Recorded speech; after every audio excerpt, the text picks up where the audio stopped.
The sad thing about the Val and Peter's podcast, what was 40K stats. 40K. So the sad thing is that I listened to it and was entertained, but I was mad the whole time. I was like, these guys fucking show sucks. Like I just didn't like the way that they're delivering it. That frustrated me, and I was like, I don't think that either of those guys listen to our show, but if they do, I'm not one to just be like, hey, stop doing like what you think is cool.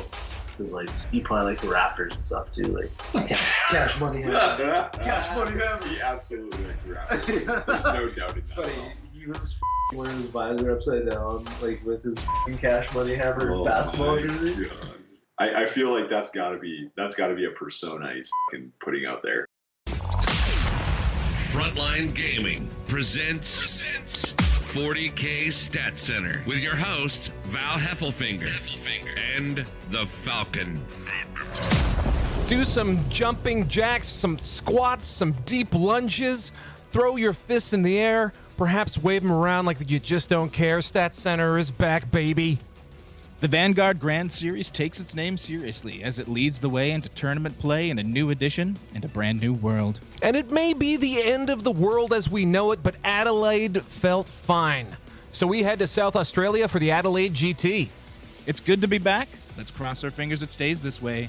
Steve, tell them what this show is. This is 40K Stat Center. It's been a while since anyone's heard us talking, but we've been talking to each other quite a bit lately. How have you been since, I guess I was supposed to be there this morning. Since this morning, we'll say. Pretty tired. I've had a headache all day. Can't say that I super enjoy waking up at 4:30 in the morning to record with the Honest Wargamer. But I love the hour and a half when I'm doing it. I just regret every moment afterwards. Yeah, for those of you in the audience who aren't aware what the Falcon and yours truly have been up to for about the last 5 months, a dear friend of ours, Robert Symes, local crank to the Nottingham area, and basically constantly has been streaming since the start of COVID-19. He's on day 140? Where is he now? Yep, day 140 was today. Wow, 140 days straight, and I think somewhere around 15 or 20, Pete and I decided that this guy probably needed help and that we would try and talk to him on a weekly basis on Tuesdays. Yeah, because their 40K content is pretty minimal. He's really into the Age of Sigmar scene. He does have Tom Layton come on occasionally and talk 40K, but I mean, what does that guy even know? He knows how to make his hair stand up on end, I suppose. I guess that's true. He knows how to spread falsehoods about the ITC. He knows how to paint a Stompa really slowly. Anyway, a couple different things. Some deep cuts there. He was my roommate. He was my roommate at the ETC. It's okay. We've heard each other sleep. So we've done the 40K adjacent show, as we call it now, for, I don't know, several months. It's a good time. We sometimes talk about 40K, but more often than not, we talk about what we did in the early aughts during the Bush administration. There are some references to the Bush administration, which is only funny in retrospect. Also, Pete, you've started reading to the blind at night. Yes, so on Monday nights at 9:30 PST, I go on Twitch and I just read a short story or two from one of my books, something in my collection, all 40K related.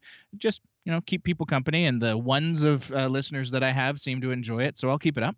I have fallen asleep to you at least once or twice. It's delightful. Check him out on Twitch.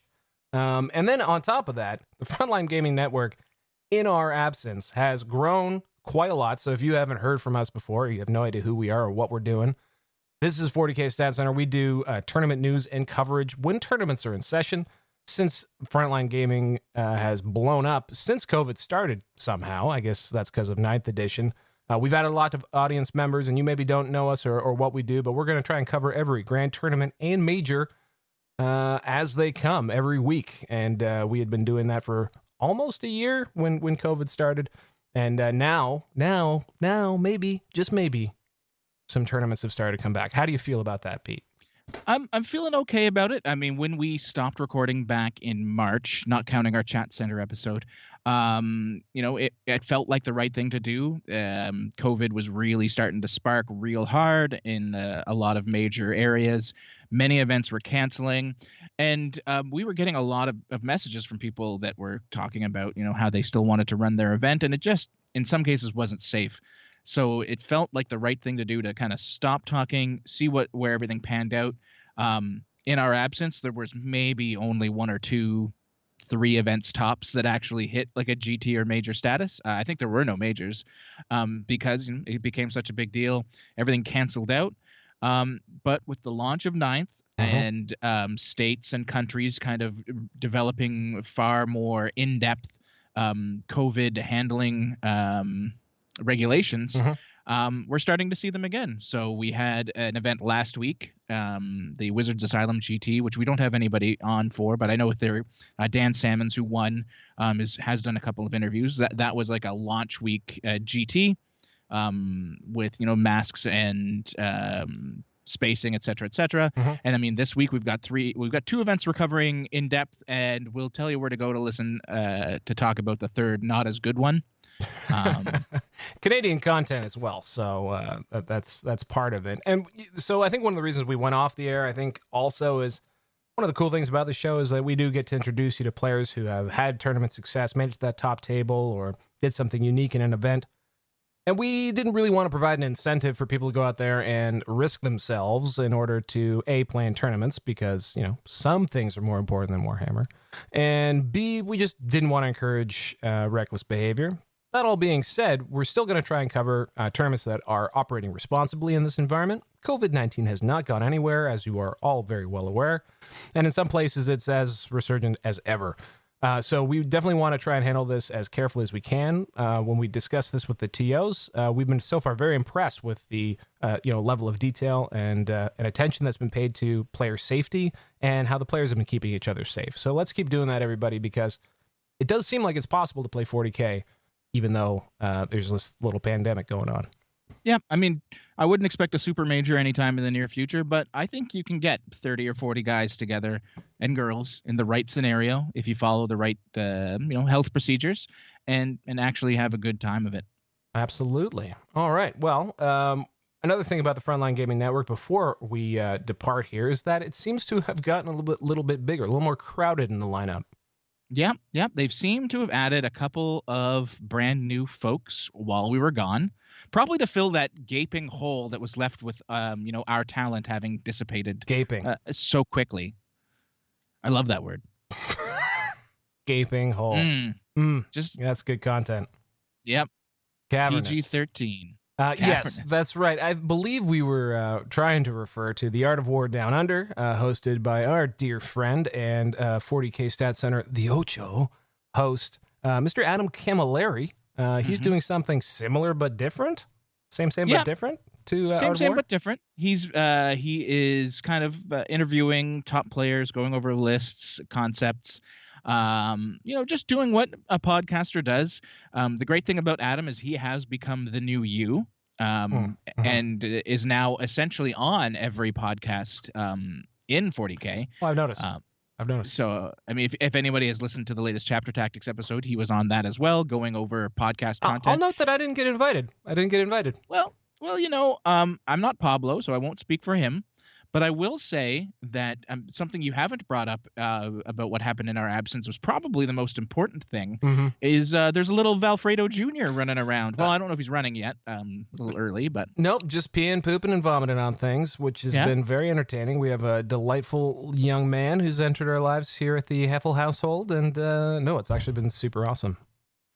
He is an absolute joy, by the looks of things, at least. Yes. I don't know how it is that, people like you and Pablo can make such adorable little baby children, but you did it. And I'm super proud of you guys. Oh, well, thank you very much. It took a team of experts and scientists, but we got there and we were very, very pleased. And then in addition to that, we've got a show for you today. We do. So, is there anything else we want to talk about, or we want to leave it to the end of the show? Well, we haven't quite hit a Chapter Tactics-ian intro yet. We would still have to talk for another 10 minutes, so perhaps we'll ease our way into it, and we'll do the second half of the intro as an outro at the end. Sounds good. Let's kick it. Tournament news is made possible by BestCoastPairings.com. Download the BCP TO app to organize events for just about any tabletop game system. Download the player app to easily find and participate in events from around the world. Subscribe to BCP for as little as $5 a month to support the team and unlock additional features. Available for iOS and Android. BestCoastPairings.com. Competitive events easier. For our first event, after returning from our self-imposed hiatus, we head to the gorgeous place that is Poole in Dorset, United Kingdom. As the Poole Tourist Association states, it's a maritime experience complete with luxurious golden sands, ancient history, and a backdrop of the Jurassic Coast. But have we have sandy beaches. So, without further ado, I think we really need to say a little bit about the Vanguard Tactics Grand Series and this kind of jewel that has become like the center of everything Stephen Box exists for. Whoa. You mean it's not banana hammocks? Well, I believe that's a Dayton O'Bray thing. Stephen just likes to go around shirtless, if I'm not mistaken. Or if I'm not mistaken, the tanks. If I'm not mistaken, you have not gone back in time on his Facebook profile. No, I definitely have not. But the Vanguard Grand Series is a new set of events being run by the Vanguard Tactics crew, headed up by Stephen Box. And their goal, as far as I understand it, is to create these COVID-safe grand tournaments that anybody can attend. That seems pretty good. Like anybody? Why was that specified? Well, I don't know. I don't know why. I'm not them. What do you want me to say? All right. Well, that's very good. So I know pre-show you were talking about how they had taken a lot of precautions to make sure that this event went off without a hitch. Yeah. So I mean, as we've kind of brought up, there's a number of places where COVID is still growing or hasn't really ever hit that peak that everybody kind of hoped for. The UK has been up and down with issues when it comes to COVID. So it was something that Stephen really took to heart when he tried to build out this tournament series. And he really went the extra mile. We interviewed him for this, and he gave us a pretty decent breakdown of some of the struggles. He also released on the Vanguard Tactics YouTube channel a video where they went through like all the project meetings they had to have with government officials, etc., to make this like a safe environment. Examples being they had sanitation stations set up within the venue. There were marked out areas to ensure that while you were playing the game, you always managed to maintain 6-foot distance from your opponent. Masks were mandatory. And they had a very hard cap on the number of people that were even allowed in the venue at 30 people. So Stephen and the other Vanguard Tactics crew who initially hadn't been planning on playing in the event actually did, because it was the only way to make sure they still had judges, etc., was if everyone took part. All right, well, that's great to hear that Mr. Box took everything so seriously. We, of course, have a really nice interview with him coming up right now. Stephen Box, again, the proprietor and lead content creator of Vanguard Tactics. You can find him on YouTube. I believe he has a podcast now. The Competitive 40K podcast. How did you just get that? I mean, no one had that? When you're a master of analytics, sometimes you just think of the simplest thing and realize that that's the first thing someone's going to Google search for when they have no idea what to do in a game.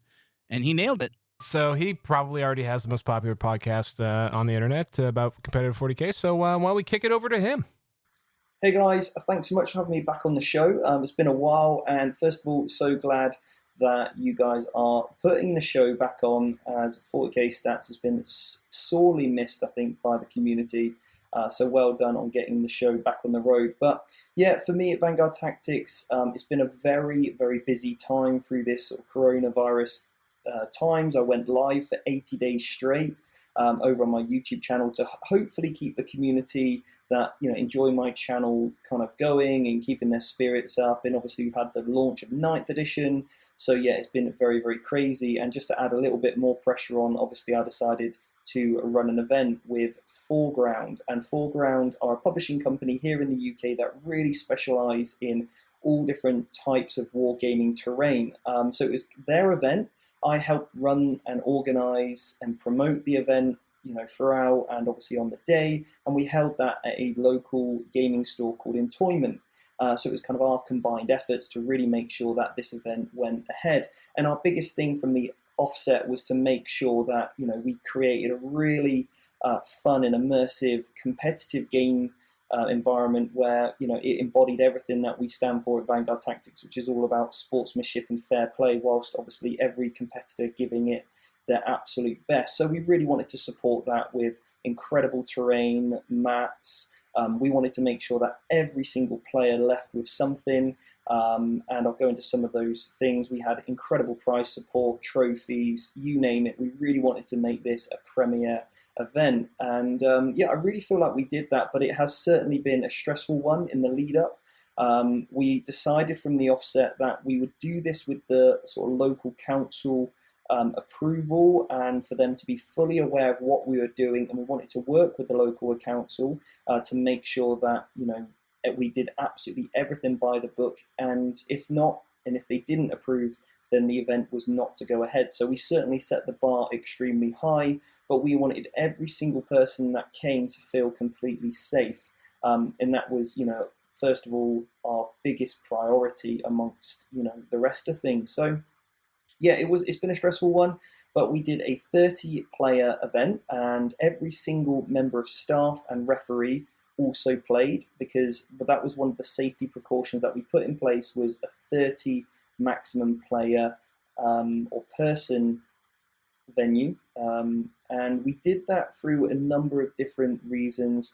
Number one is one of the legislations here in the UK just helped us make sure that this event could actually happen. Although we are an organised event and we are run for a business and we have so many procedures in place, we could have possibly took it above the 30, but we decided that based on the floor space and based on the floor plan, with the amount of tables we could fit in, making sure we had 2 meters between tables, a meter between players, at the very, very least that is, then 30 was the maximum. So that was why there was no stream, because literally every organizer in Bref also played. And some of the things that we did were, really quite extensive. We had PPE, so personal protective equipment, for absolutely every single person. They got a different pack for each day. So they had, for example, face visors, face masks, hand sanitizer. Every single player was given a set of Chessex dice and also a dice tray to use. We had brand new terrain and mats. We had temperature checks at the door. We used the NHS track and trace system both days. We had a health and safety briefing for staff and players, and a 30-minute long registration to ensure that all safety procedures were being adhered to. We had a referee for every 6 players, which meant that referees weren't walking around. Players didn't have to walk over, throughout the entire venue to make sure they could try and grab a referee. So all the time to basically reduce the risk, to reduce the amount of people crossing paths. We have an extremely detailed player pack outlining absolutely everything. We had a one-way system throughout the venue.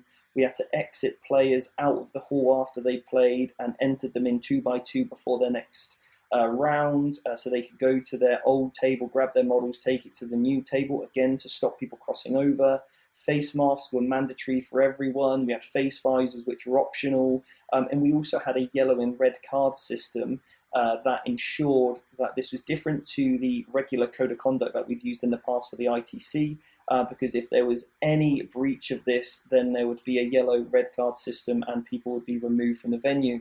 But luckily, everybody really got the spirit of it, and it was really kind of taken upon each and every one of the players to make sure that the safety was not only there for themselves, but also for everyone that attended. We didn't have to give anyone a warning, yellow card or anything, and it was, absolutely perfect. And I think a few of the people were a little bit worried, like, is there still going to be the same level of social? But there was. We had a really good outdoor space, and the sun was shining, so everybody could go outside, take their face masks off when they were outside, because the rules are slightly different. And again, we had the Environmental Health Organisation for the local council work with us and go through absolutely all of our risk assessments that we'd put together, helped us with the legislations to make sure that we did absolutely everything by the book.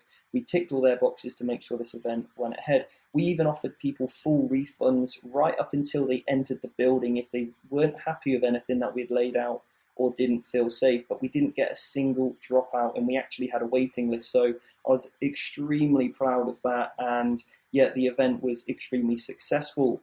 So yeah, the feedback's been great, and everybody loved the terrain. They really enjoyed it, and we decided to do a 6-round tournament. Although it's quite uncommon here in the UK, I think it might have been one of the first ever 6-round ones. But we just wanted to play 6 games in 9th edition. We just want to get used to the rules, so we weren't too worried about what would happen if somebody had a loss and they still won the event. We weren't worried. We just wanted 6 good quality games in 9th edition, which we got in. Every single player got to 5 rounds. In the first 2 rounds, we did 3-hour rounds, and in the last 4, we did 2.5, just to help people in those early games get through it. And we did. All the referees that finished early went round to make sure that everybody did get to 5 rounds, in really making sure that everybody played the best that they possibly could. But yeah, absolutely no issues whatsoever. The venue was fantastic, really accommodating of us and our rules, and again, what the local authority had to say. So we really did, as a collective group of people, a really good job, I feel. And the professional team that we had, we also brought in some external people. One of the guys, Matt, who is on the Vanguard Tactics Academy, and one of my students actually has run the Quidditch World Cup with 35,000 people. So he was an absolute rock throughout this entire process. As he actually works with COVID's legislations in his job.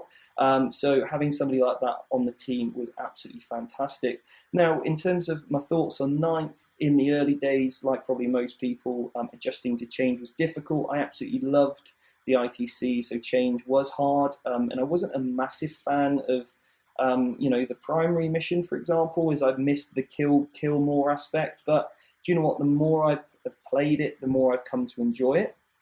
And the reason why I decided to go with exactly what Games Workshop have put out, because I want to give them my full support. And I really like the changes that they've made. I really like the new deployment style. It's really added some new depth in tactics and strategies in those elements of deployment, and kind of thinking ahead, generating that game plan. The list design's slightly different now. So it really has added something there, which I did miss about the whole army deployment. But yeah, the missions really support maneuverability and durability, and actually now witnessing 30 games, playing 6 myself, is really, I suppose, taking my knowledge of the game to that kind of next level, which was exactly why we wanted to run this event. And you really need to make sure that terrain is that third player to ensure that there's really good interactions between gunline combat armies, creating good firing lanes and all that kind of stuff. So terrain is an absolute must in this new edition. For example, combat works very different now. It's all about taking opponents off an objective rather than just outright trying to destroy them. And in the future, I'd like to see some more unique secondaries that, maybe give a little bit more reward for killing, perhaps. That's what I'd kind of like to see. I'd like to see there to be some armies or factions have their own, which they can kind of more maybe go-tos, where then you're picking based on your opponent, because at the moment there are some armies that really hemorrhage secondaries, and some that really, you do struggle to pick against. So I'd like to see kind of more secondaries added that it's easier for you to pick against them, and then also easier for you to pick based on how your army typically plays. And my only real concern is in these early days, seeing like kind of list archetypes pop up time and time again. We had a lot of Custode players, as they do, have good maneuverability and great durability. And I hope that we still see great variety, which actually our event did have. I think we had literally every faction apart from potentially Genestealer Cult in NIDS, but I think all the others were represented at least once, and in a 30-man event, that was pretty good. So guys, thanks so much for having me on once again, and our plan is to now roll out more Vanguard Tactics series events across the UK and potentially even around the world as this kind of year unfolds. So yeah, watch this space, and all news will be over on the Vanguard Tactics Facebook page or through our website, which is www.vanguardtactics.com. So again, thanks so much, guys, for having me on, and I'll speak to you soon. Thank you very much, Mr. Box, for that delightful lowdown on the event that you ran, and featured in that spiel, of course, is something that I don't even think have referred to yet, Pete, which is that we're in a new edition now, 9th edition. Mm-hmm. Don't know if you heard of it. What? Say what? So there was a whole imaginary COVID-19 meta that existed on Tabletop Simulator and in the living room, I assume, of Nick Nanavati's 40K Trap Flophouse. I mean, yes. The trap house. So that happened. 8th edition has come and gone, and now here we are in 9th. There's a lot of theory hammer going on because there aren't a lot of tournaments. There isn't a lot of results coming out. So the Vanguard Tactics Grand Series was kind of cool because it did draw out players, certainly, who are very keen to test out what people think is probably going to be good. And I think in this top 4 and throughout the whole lineup of players, you're going to see what might be the current idea of what might be good in 9th. So what sort of stuff do we see out there? Yeah, so it's 9th edition so far has been very, I would say, what's the word I'm looking for? There's a lot of disparate views on what actually works in this edition, and I think that's great. The playtesters, when they first came out, there was a lot of talk about this is a kind of an elite edition that heavily favors, units that can live on the board for longer periods of time. Vehicles would do very well, and there was a lot of talk about hordes being dead. And what we've seen since the missions have been released, where there is no real kill more aspect to the game any longer, there's kind of this secondary viewpoint come out of maybe hordes or some version of hordes does still exist because you can win a game without killing any models, and you losing models doesn't matter. And I think that whole concept, I think, has led to the rise of I'd say the boogeyman list right now being high durability, not necessarily big damage output type lists, specifically, Death Guard, Nurgle, as well as our golden boy friends, the Adeptus Custodes, both of which appear in the top 4. Yeah, exactly. So if we look at Vanguard Tactics top 4, you can find them at 40kstats.com/Vanguard series if you don't want to click on any links. Your 4th place list, Matthew Truell, running Harlequins, which have seen a big boost in this edition. Their Psychic Awakening was fantastic, gave them a lot of extra power, fueled by CP, which they now have a lot of when they didn't previously. And troop players are remarkably durable for what they do, and they can still put out a decent punch against elite units. So if you think you're going into an event against a lot of elites, having an army that's full of melta-pistols is not a terrible thing, that moves very fast, that all has a 4+ invulnerable save. Can get to a 3-up. They can get to a 3-up if it needs to. Death Jesters have some really neat tricks against units so that you can force morale pulls and cause formations to just basically fall apart. Skyweavers are good at dealing with vehicles. So like Matthew Terrell's list, it has all of those things. It has Star Weavers, which we really didn't see in 8th edition. Like I said, players, which were basically non-existent outside of 1 or 2 people. And he went 5-1. Yeah. And then you look at the 3rd place list, which is what I was trying to segue to, but yes. Yeah, Adam Shepard-Jones, Adeptus Custodes, a very unique list. A lot of people talk up Shadow Keepers and Dreadhost, running Solar Watch.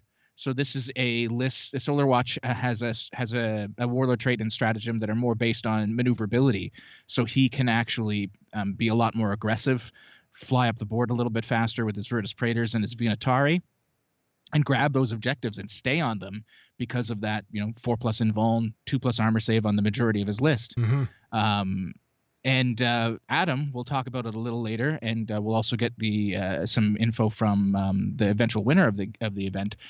He is the only person to actually beat the first place player, and not just only person to beat him. He's really the only person that actually scored any legitimate points against him. So it's a very unique setup. Pretty cool with that. And actually, the second place. That's a good moment just to interject here. We have given a whole lot of flack to UK tournament organizers about running 5-round tournaments. I need to maybe put a little context around that comment. It has a lot to do with like a 500-person event, like the LGT. Running 5 rounds means you have 100 people who are undefeated at the end of the day. Mm-hmm. When you have 30, 5 rounds is just fine. Yep. Yep. I mean, I think we talked about this a little bit near the end of our run because we started seeing this a lot in Canada too, where our boys were like, "We're gonna do it. 6 rounds. I don't care how many people show up." It's better, I And guess, then- for ITC points. I guess that is a reason. Yeah, but still, like, I mean, I will say one thing about this: the 6th game in this did have one benefit. When we cover the first place list, I'll go a little more depth. Mm-hmm. Second place, we have Alex Petford running a Death Guard and Nurgle list. This seems to be like the big bad that a lot of people are worried about. He didn't go as in depth as some people are talking with like 60 or 70 Nurglings, where you just sit in the middle of the board and you don't care to kill anything. Seems fun. In that he actually brought Plague Marines and Termite Assault Drills. So he actually had a counterpunch that could interact with the opponent. But I mean, he's still running 30 Nurglings. He's still got 3 Plague Burst Crawlers. I mean, those Termite Assault Drills that I believe he ran. Did he run 1 or 2? Looks like I mean, they're one. They're toughness 8. So like it's just like another Plague Burst Crawler you have to deal with that actually hits like a Thunderhammer. Yeah, so this is a list that's, once again, super durable. He has those Chaos Spawns, so he can get into that middle of the board to help keep it kind of clogged up with the Nurglings for a little while, because the Chaos Spawn with the stratagem that gives them a 5+ Feel No Pain are ridiculous to kill. So very stalwart list. It does have counters, though. It did lose to the eventual winner. Mm-hmm. And that eventual winner... Yes. I mean, everyone loves them. You know them. Alex Stay Hydrated Harrison. Staying hydrated. Staying high on the standings. Finishing first in the first real GT of 9th edition. And also running... What? Salamanders. Now, this is not anything. I've heard people like basically having to turn their mic off because they were climaxing over White Scars. I've heard people talking about the same old as far as Space Marines are concerned. Even the boys in blue Ultramarines have gotten a shake on a few podcasts. I have not heard anyone suggest that the Salamanders might have some play. And here's old Alex Harrison running Salamanders. So tell me what he knows, and probably other people know that I don't. So Alex, when we get to his clips, you'll hear like him go a little bit more in depth about why he picked Salamanders. But the big thing is the smaller board. With a smaller board, you can leverage a number of the Salamander abilities that weren't nerfed with the FAQs that they received. And that being, they have that ignore AP1, so a lot of small arms fire doesn't hurt them. You can put a captain on a bike in that list that is basically invulnerable to strength 3 and below damage, so that makes him pretty rough to deal with. And aggressors, particularly Flamestorm aggressors, which I believe Goonhammer said no one would ever play.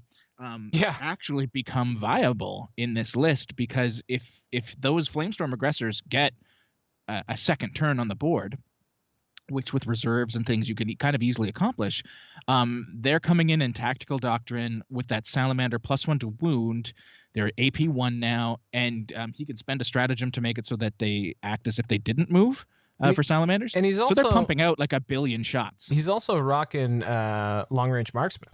So he's not using. So he's 11 inches. Yeah. He talks that up a little bit when we get to his clip. Okay. He's got a Land Speeder Tempest, which is a nice new little bit of tech. One of those, you know how every chapter approved and every new edition, there's always that like 1 or 2 Forge World models that go down in points for some reason. Mm-hmm. So Land Speeder Tempest, the Relic Contemptor, and the Taunar are kind of the 3 for this go. Taunar by a whole lot. Land Speeder Tempest by a little bit, but it was enough that it's a legitimate threat now. Anyway, how about we cut it to Alex, because I think he has a lot of really interesting things to say about the edition, about the event itself, and he does a much better job of explaining like why his list worked the way it does. And I also asked him about just like his devastating wins, because if you look at this event, the reason why I mentioned I'm kind of glad we did 6 games in this one, or they did 6 games, is Alex went and scored perfect scores in 4 of his first 5 games, and had a 95 in the other one. So, and this is in an edition where a lot of like the playtesters had said it's going to be very hard to do that. Yes. So Alex kind of explains like how he kind of accomplished that goal. And if you look at who he played, it was definitely not because he was, stomping some brand new players. He got hundreds against Alex Petford, who was top 9, I believe, in ITC last year. Mhm. Stephen Box, who we've already had on the show. He's boxy. So like these weren't like Joe Schmoes that he was dropping elbows on. No, Joe Schmo couldn't make it. All right, so without further ado, then, why don't we hand it over to the Velvet Glove himself, the second handsomest man at this tournament, Mr. Alex Harrison. So salamanders have definitely had a big buff for the new edition. The primary thing we're looking at now is things like terrain, allowing you to move models up the board without getting wiped out and utilizing that terrain to your advantage. And of course, the size of the mat as well. So now the mats have become smaller, which I think is great for the game. It means that your army actually has a chance to play the mission out and get into the mid board, and those mid range weapons, anything between 18 to 30 inches, are more impactful. And of course, salamanders brings a plethora of things like melter guns and flamers to really abuse their trait. And I think that can abuse that, especially in the mid game, midfield of the board. And I think they're really strong right now. They've got some great stratagems, which we'll go over in a bit, to really help buff that army even further. Of course, Marines are still strong. They've received a couple of nerfs at the beginning of the year. But I think overall, Salamanders is definitely one of the factions for Space Marines to look out for and be aware of. As for my list, so overall, it was predominantly models that I had lying about in my room. I couldn't go home and collect some models. I didn't have much chance to play test, but I just wanted to try out a few things, notably the aggressors. Now, no one's really taken Flamer aggressors before, but going back to what I was saying about the board being smaller in terrain, I felt like aggressors could kind of abuse that fact. They've got the long-range marksman successor trait, so the Flamers are actually 11-inch range, and they can just run up the board. The stratagems that really assist this army is things like the +1 to wound stratagem, which really helps the grav pod and the bolter aggressors the most, and you can use it on the relic scorpius. You can use it on anything, so it's a multifunction. Then you've got these counts as stationary, so not moving strat, which helps the grav devs as well, and of course the bolter and the flamer aggressors, so you can just move or outflank and counter stationary, then double shoot the aggressors, which is really nice. You then have another stratagem which allows you to overwatch help overwatch a friendly unit, and they will shoot a lot of shots, of course, especially with flamers, and they can then heroically intervene 2d6, which is really nice. And there's a few other little stratagems which I didn't often use, but they're still really valuable. So you've got the self-sacrifice, of course, everyone knows that, but it was nerfed, so I very rarely use that because my units are predominantly 3-man. And then there's the get a character back up on a 4+ with D3 wounds. And I was predominantly using While We Stand We Fight as a secondary, and 2 of my characters had that. So to get back up on a 4+ can be pivotal. And I didn't always have the CPs for that. My army uses a lot of CPs throughout, but it's definitely something to be aware of. So yeah, the Eradicators as well are fantastic. Everyone knows about them.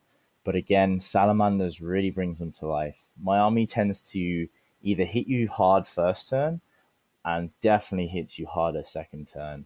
As soon as you hit that second turn spike, the army really punishes anything midfield. So anyone going towards those objectives are really going to get punished. And the infantry keyword is really important, especially at this tournament where there was lots of ruins. So you can abuse the fact that a lot of my army can walk through walls. And if I couldn't hide everything, I would just simply outflank some flamer aggressors, especially from turn 2 with a +1 to wound. They are so strong. So yeah, it's just a case of looking at the board and utilizing the army and its function well. I think is definitely important with the short range that I have. But that's why I've got the long range marksman. And to keep up all the toughness 5 models alive, I took stealthy just because most of the objectives tend to be out in the open. So it just means they're just that harder to kill. So a few people have asked me about how I got these 100-point scores, and a few people were like, oh, were you playing these bad players? Were they not playing the mission correctly? Well, no, actually some of the guys I played are tournament veterans. They go to a number of events throughout the UK and the world One example, Alex Petford, a great player. He ended up in I think it was the top 10 last year at the LVO. So he is a great player. However, I did get 100 points against him, and he was using a very strong Death Guard army, which is considered to be one of the strongest armies at the moment. Now, I personally do think that the game is a lot harder to get max points on. However, if you are clever with your secondaries and you play towards them from the get-go and you think ahead, it's not too bad. I never took a secondary, apart from my last game, where my opponent can really impact it. For example, things that rely on sitting on an objective, or there's the one like raise your banners, where you're telling your opponent where you're scoring your secondaries, and your opponent can try and react to it. I try and avoid those. The main ones I usually took was whilst we stand, we fight, which means that I can keep those 3 models alive for as long as possible and not throw them away. I then usually took either domination, which is an easy one just to move on to 3 objectives, or I would take engage on all fronts, which is, as we all know, the old recon mission, where you can simply move units into all 4 quarters, which is where my army actually excels at. So I have a trick to get turn 1, and that's where you get your 15 points, where I can move one of my Land Speeder Tempests 50 inches with the advance, and that just gets me the recon, and it's quite hard to kill with a -1 to hit. I then have scouts on the other side, or outriders, and I accept that they're probably going to die, but by turn 2, the rest of my army either arrives by outflank or is moved into the midboard. So that's a really easy one to get. The third one is usually dependent on my opponent. I played Admech, for example, and Death Guard. They have a lot of Psychers for Death Guard, or vehicles for Admech. So I would take Big Game Hunter, and then I can't remember the name of it, but the one where you kill psychic characters, because I have no Psychers in my army, which gives me that option.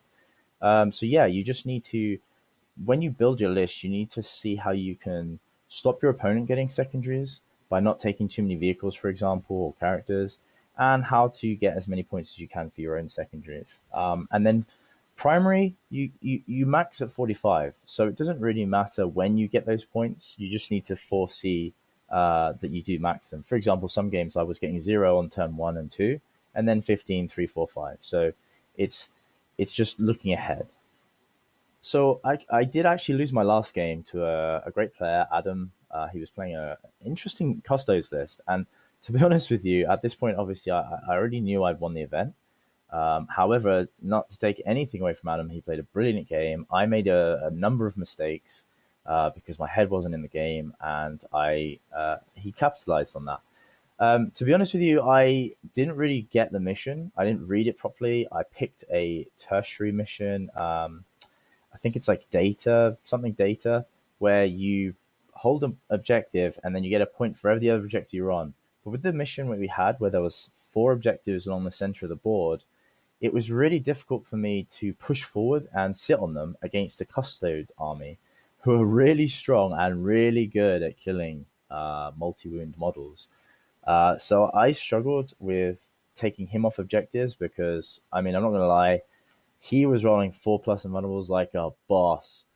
So I was not being able to take him off objectives. I was leaving squads with 1 man here or 2 man there and a character here on a few wounds. It was frustrating, but I did make a number of mistakes. I allowed him a charge to kill one of my or 2 of my models, giving 10 points up for whilst we stand we fight. And things like recon I didn't max out because I was just too worried to push too far out. So I played 2 reserved, I think, but definitely looking back, there was a number of mistakes I made, but Adam played it really well. He countered everything that I did. He dropped a lot of his models in reserve, which was really good, so I couldn't alpha strike him or beta strike him. So he was able to hit me hard from turn 3, and by that point, he remained in control of the board. A few people asked me as well, like, was going second or first quite impactful? I think if you build your army to go second, it's not that bad. However, I do believe that going first is still impactful because it does give your opponent that board control if their list revolves around it. For example, the Custodes, they do revolve around controlling the board, and so does mine. So going second against him was a bit difficult because I did want to push out and try and control the board a bit more.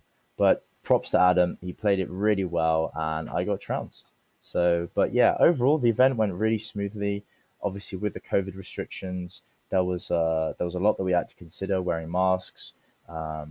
decontaminating your hands all the time, cleaning, etc., etc. No touching of terrain, each other's dice. We had our own dice given, our own dice trays. Everything was done really well, and massive props to Steve and the gang at Vanguard Tactics. I really hope that they can continue making such an amazing event. I can't even think of anything bad. I mean, there was no food, which sucked, but there was plenty of places nearby, and I understand due to health and safety reasons they couldn't do that. But definitely looking forward for at least the events in the UK. I can see this being a pilot scheme, hopefully, for bigger events in the future. But yeah, for those listening that are from the UK, I definitely recommend going to the next one. It was awesome. Thank you very much, Alex, for those insights on the event. I hope everyone listening enjoyed that. Top player, LVO champion, certainly a finalist in addition to that. So great to have him on the show again. I'm sure we'll hear from him in the future. Assuming there is a future, let's hit a bump. So dark. Tournament news. Hi, I'm Stephen Box from Vanguard Tactics, and you're listening to the one and only 40k Stats Center. Well, all right, Mr. Box. Thanks for leading us into the Great Down Under. We're going to the Adelaide GT. From what I am told, quite the representation of modern civilization. Is that not true? I mean, if you were to go by Reddit, which asked the question, why is Adelaide so boring? You'd be hard-pressed to think why. Which is confusing to me because as a Canadian, there is no part of Australia that strikes me as boring. It seems terrifying and hot at all times. One thing that wasn't boring happening in Adelaide this past weekend, of course, is the very aptly named Adelaide GT. That's right, Australia's first tournament of 9th edition. What was going on down under? Well, it was a 42-player event held in Adelaide, South Australia, run by Simon the Vickers. It was an event that brought on like the kind of core crew of 40k players from Southern Australia. There was people like Gabe Delolo, who I don't know if we've had on the show, but we've definitely discussed his Drukhari lists in the past. As he is top 4 at a number of events in the last couple of years. Adam Napier helped run the event, and he is a well-known person in the Australian community. It's a very interesting thing because it would not be the place that I would expect like the first big event to come out of for 9th edition.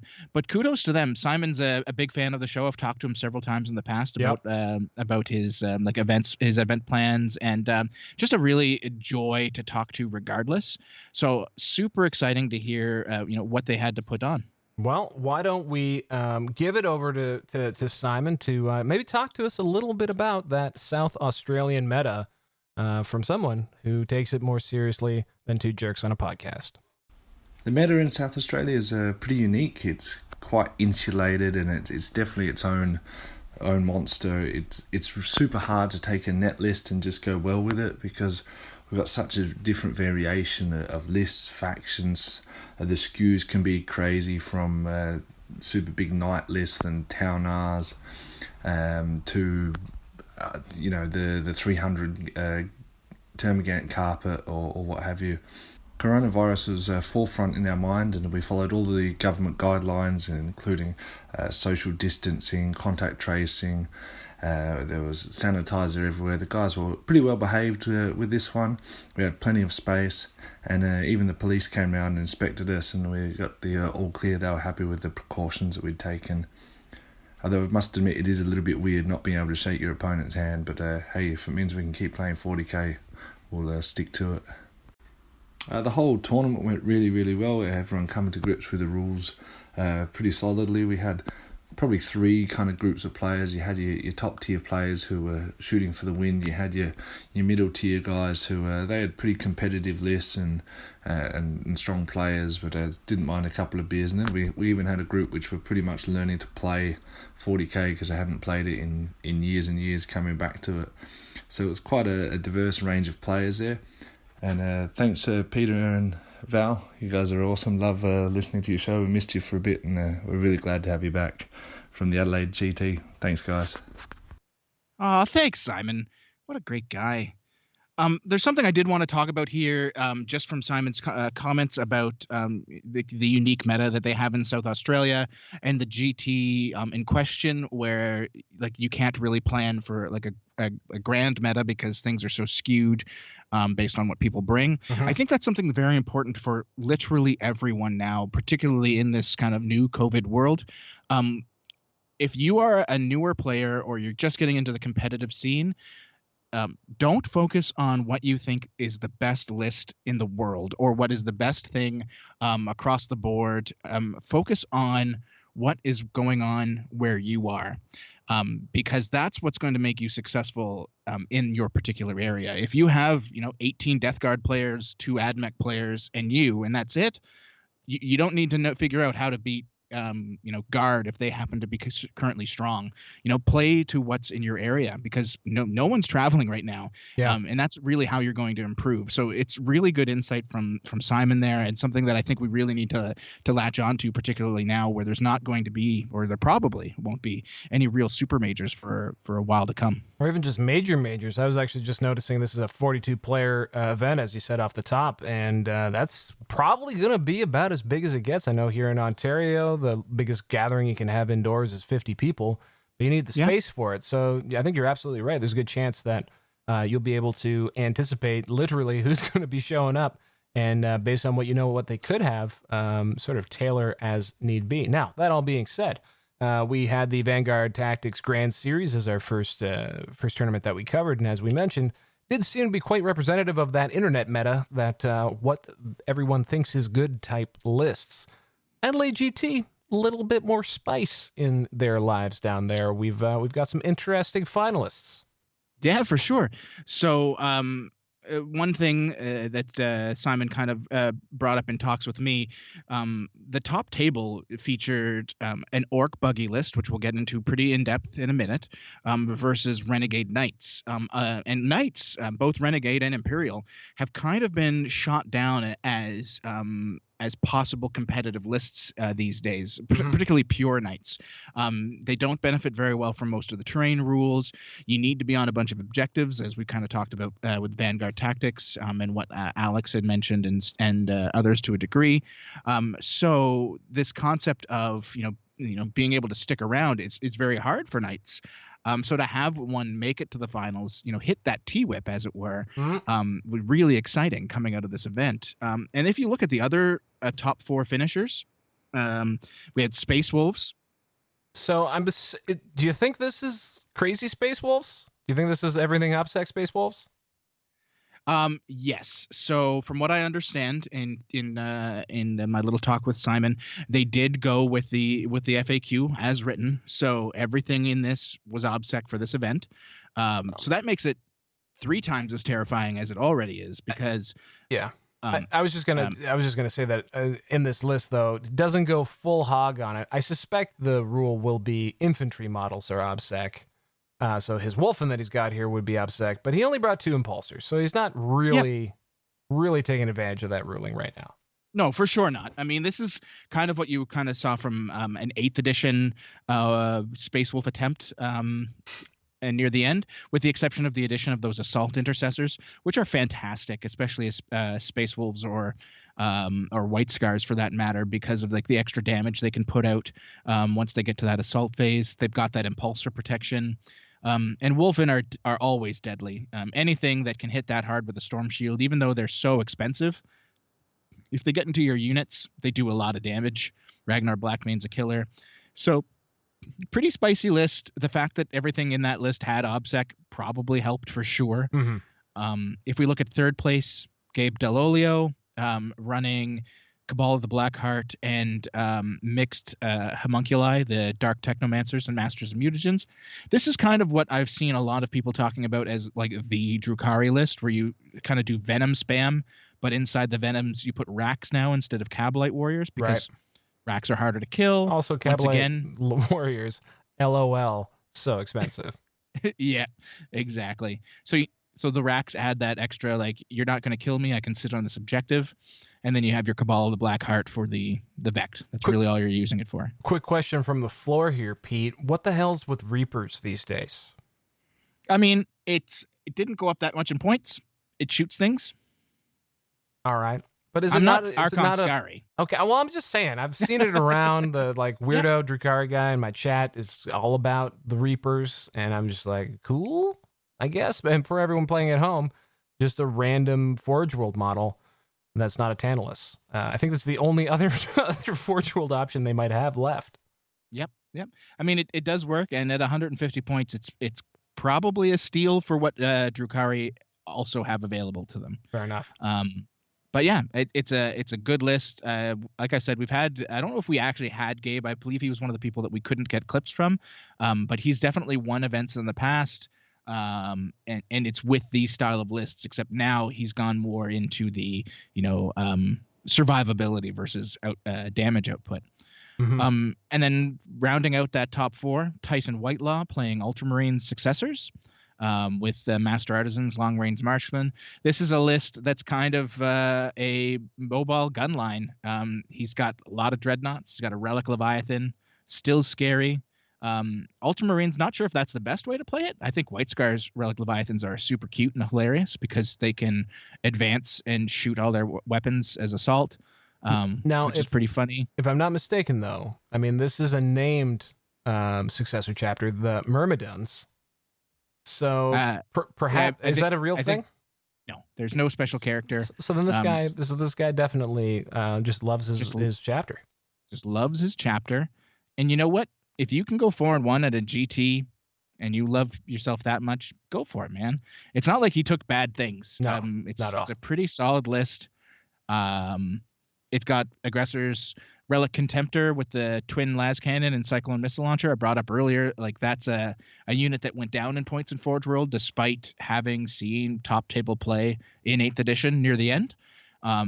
So like of course people are going to look at that things like that and say, well, if everything went up in points and this thing didn't, it's probably good. So pretty cute. And then of course the first place player who I kind of mentioned in passing. Speaking of cute. This is definitely it. So if you remember LVO, we followed a fellow who ran a full buggy list, and I was so sad that his first matchup was against Imperial Fists. Didn't go so well. Because in 8th edition, that was the worst thing he could have seen. But now in 9th, buggies are a legitimate threat. They didn't go up a whole bunch in points. I think some of them stayed the same, and they they sit on objectives well. They're super fast. And they can put out decent damage. So it is possibly the way to do things now for orcs, is to just run all the buggies you can fit. All the boogie woogie chugga-wuggas and the mega track, whatever they call them, just go balls deep. I mean, he did avoid whatever the 40k version of the Snotling pump wagon is. Doesn't have one of those. He's got 10 Warbikers, hilarious. But two Bonebreakers, which I love. I think Bonebreaker battle wagons are pretty sweet. They're the ones with the big flail things on the front. Yep. Also running that very popular Burn-A-Bomber from the Psychic Awakening, so they can auto blow it up. So he's got some cool things in here. Yeah, Andy Damage Pen. He has his own nickname. We didn't have to create one for him. He definitely loves his orcs, and he knows them pretty well. We did get to interview him, and he has a lot to say about this list. In fact, he goes pretty in-depth on everything in it, so maybe we should just let him do the talking, and then we can fill in the blanks. You know what? That's a way better idea. I just got excited because I know what these units are. Over to Andy. Long-time listener, first-time caller. Thanks for having me on the show, guys. Let me introduce myself. My name is Damage, and I'm addicted to plastic crack. I won all 5 of my games over the weekend with my Death Skulls Outrider list. So the way the list works is the 2 Bonebreakers go up the middle of the board or a flank, crash into the enemy's front lines. First turn charge every time with the Death Killer Wartrike egging them on. And the Burner Bomber just crashes into the enemy's castle, just dealing out 3 wounds. You'll see that in every Lork list now. There's just no way people won't use that. It's incredible. And then all the buggies charge forward, capture the midfield, grab as many objectives as they can, shoot all their rockets at anything that's not in cover, shoot all their small arms at the Gribblies, and then they have to come at me. And the war boss heads up midfield with the buggies. Just here's the counter assault champion of champions. 6 attacks, flat 3 wounds. It's just so good. I think he brought down like 3 war dogs in my last game in 3 turns. He was incredible. And the bikes mostly hold the backfield. They'll just sit on an objective. When needed, they'll go out, help somewhere else. A wounded buggy will come back and sit on my backfield objective. You know, it's a fast army. It's really good. And being Death Skulls, that re-roll once per unit, super valuable. Where I think my buggy list is going to fail is when fast-moving Space Marine chapters like White Scars, Space Wolves, Blood Angels start understanding they got to have the midfield to win the game. Will put my poor buggies list to shame. All of my games were hard fought versus a grade A South Australian players. I played in Table 1 the entire time. It was brilliant to face such skilled opponents, you know, at every turn.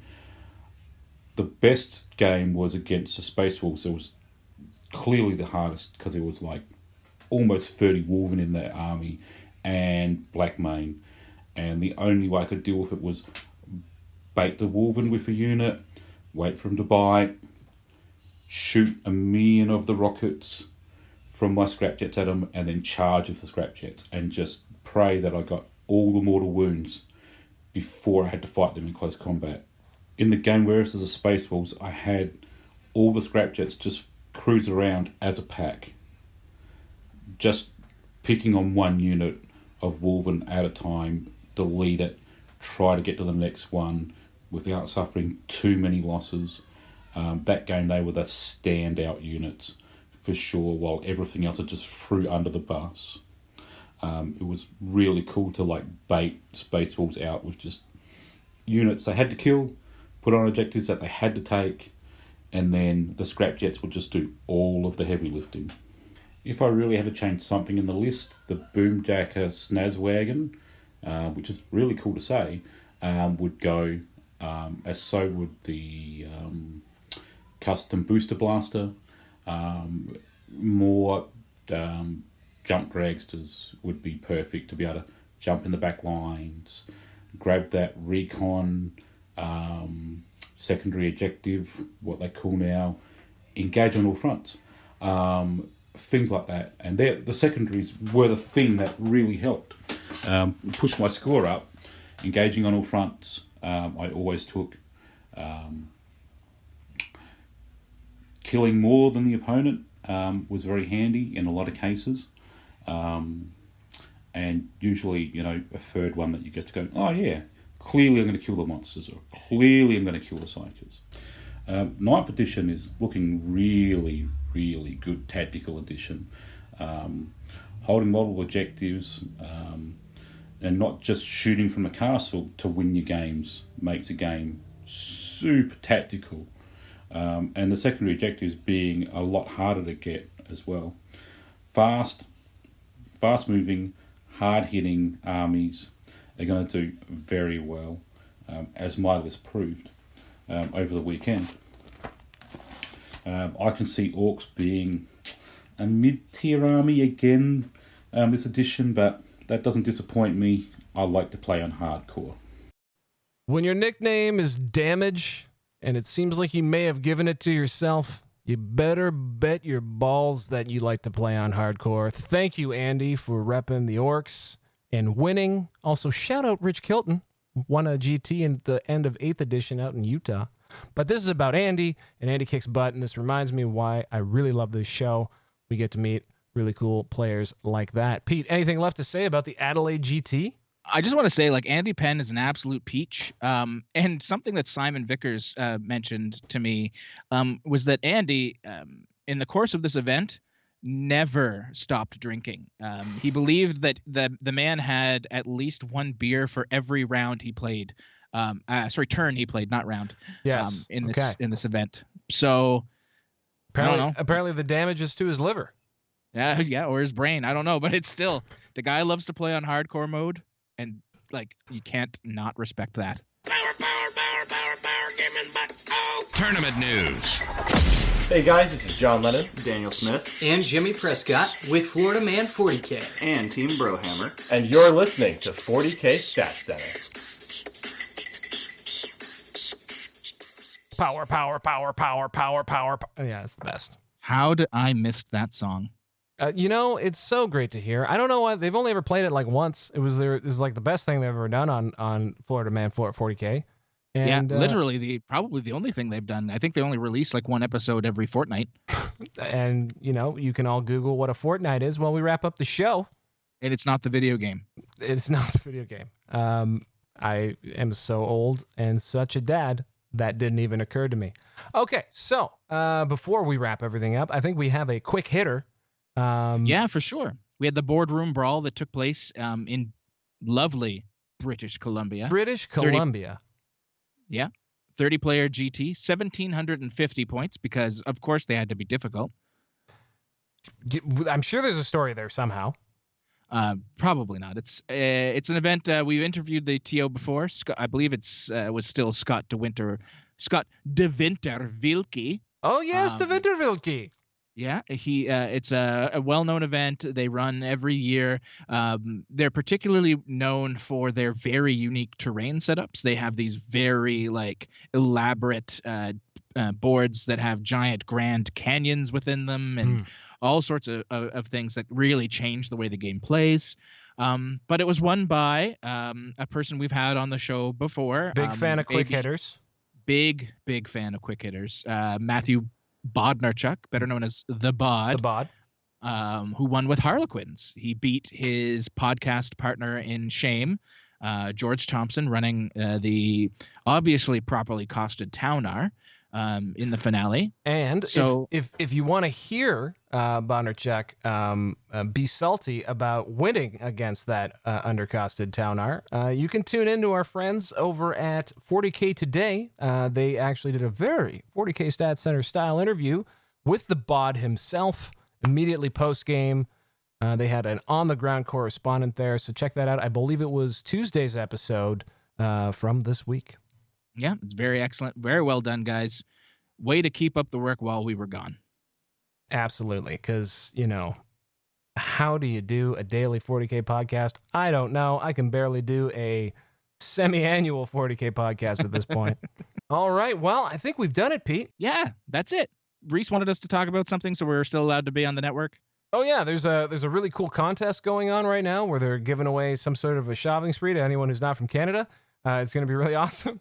And as mentioned earlier, the safe word is banana. So swing on over to 40kprizes.com. That's 40kprizes.com, where you have 3 days left as of today. So probably less than that now. Probably like 2 days even. Yeah. I believe it'll be all done on 8/7/2020. That's the 7th of August for all of you non-dicks out there. Ooh. Low blow, Pete. Low blow. Sensitive topic, apparently, how you list the day, month, year, or identify August versus July is a contentious issue on the internet. However, if you ever want to generate buzz for something you're posting to competitive 40K, make a very simple mistake in the post. You're going to get a lot of comments. Whatever works, bud. Apparently that did. So thank you to everyone who's listened so far. I hope you enjoyed our return to form episode. If you're keen to share your thoughts, please swing on by.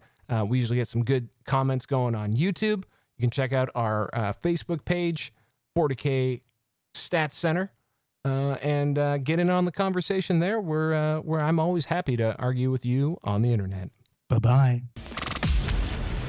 This has been 40K Stats Center, a presentation of the Frontline Gaming Podcast Network. Like what we do? Subscribe to and rate us on YouTube and wherever podcasts can be found. Join the conversation. Follow 40K Stats Center on Facebook. You can also support the show directly by joining the Chapter Tactics Patreon and competitive 40K in general via the ITC Patreon or by grabbing a subscription to BCP.